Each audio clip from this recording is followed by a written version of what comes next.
Welcome back to Magic 3D Printing. This episode we're going to do something special. We're going to do an outreach to the 3D printing community for what I call Toys for Tots in July.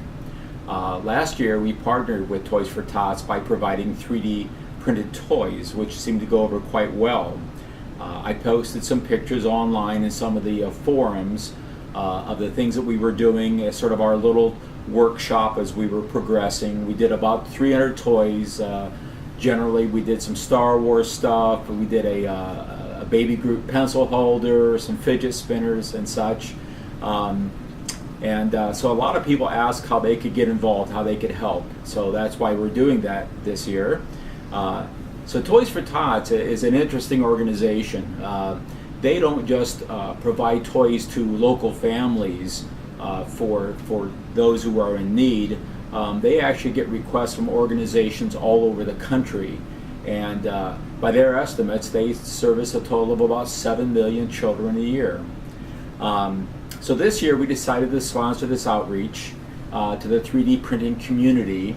We're focusing on the 8 to 12-year-old range because generally for younger children they get a pretty large response to begin with. Excuse me. So what I wanted to do on this episode is show you some of my ideas that I think would be cute, fun toys, and things that are easy to print.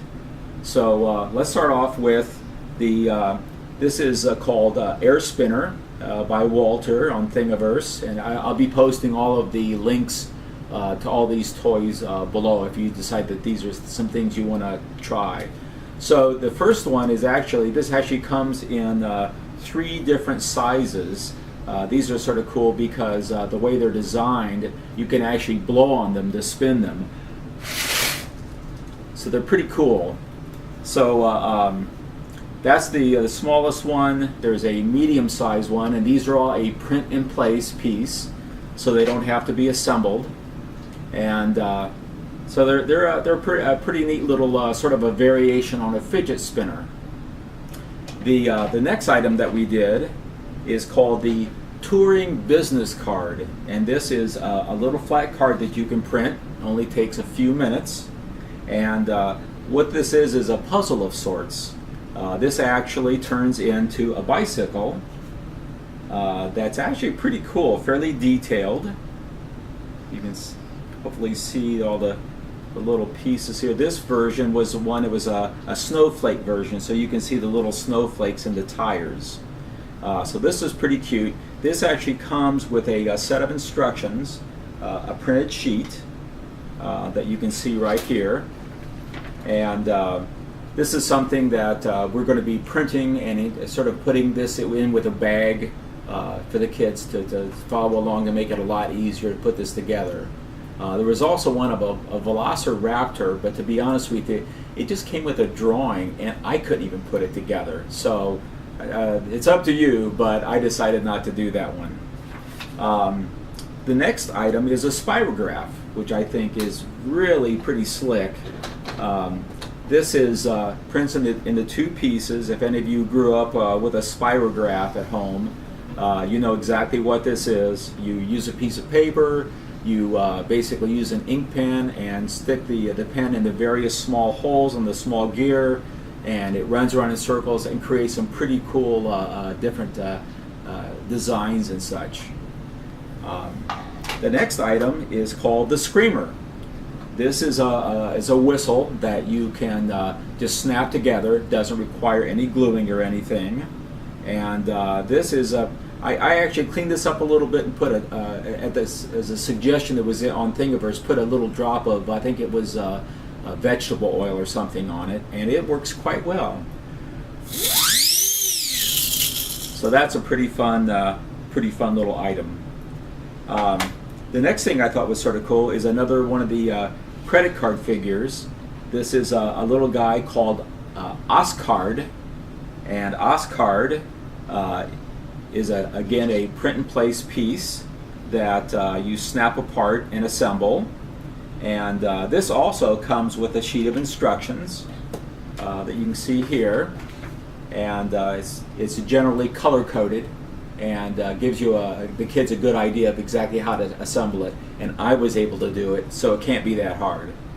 The next item that we chose was a Kobayashi fidget spinner. Now this, I think, is pretty cool. This is another print-in-place piece that's hinged and has the ability to sort of fold in different directions. Whoever designed this was extremely clever. So this is a really fun piece. I actually played with this quite a bit myself. Next item that we thought would be sort of cool for kids is the apparently impossible cube. This we will probably include, and maybe include a link to a YouTube video, because I had sort of a tough time figuring out how to get it together myself.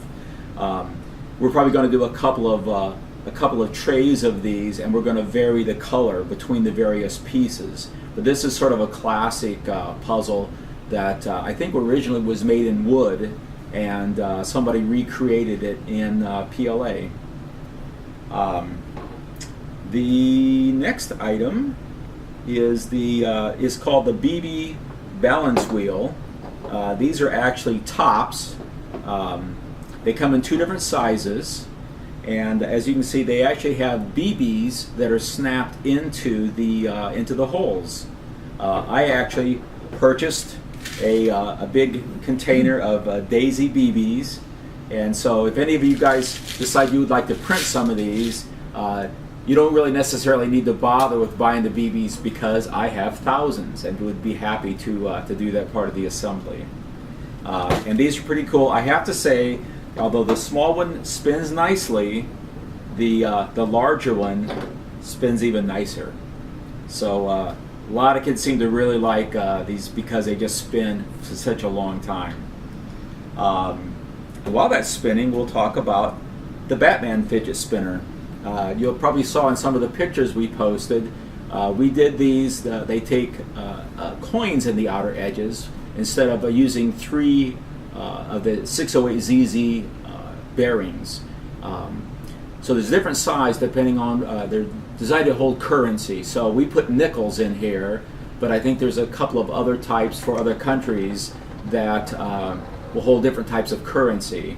In the center, we used a 608ZZ bearing, like I mentioned, and then we've got some caps that we actually glued on the top of here. It comes with caps, but we actually found some Batman caps we thought were pretty cool, so that's what we used on them last year. I think we did most of these in blue and in black, so that I'm sure the kids really enjoyed that piece. And that is finally beginning to spin down. And then we did this piece, which is pretty cool. I think this is a piece actually called the Amazing Box.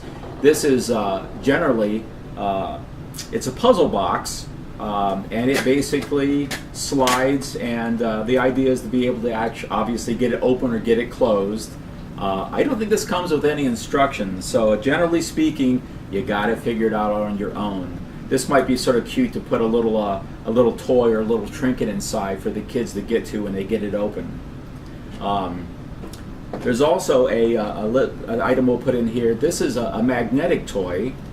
These were actually printed with these little triangles, and I went on AliExpress and bought a group of these little 5mm rare earth magnets. And so when you print these, they can be put together in all kinds of crazy forms and such. I'm going to print a bunch of these and use up all the rare magnets that I bought.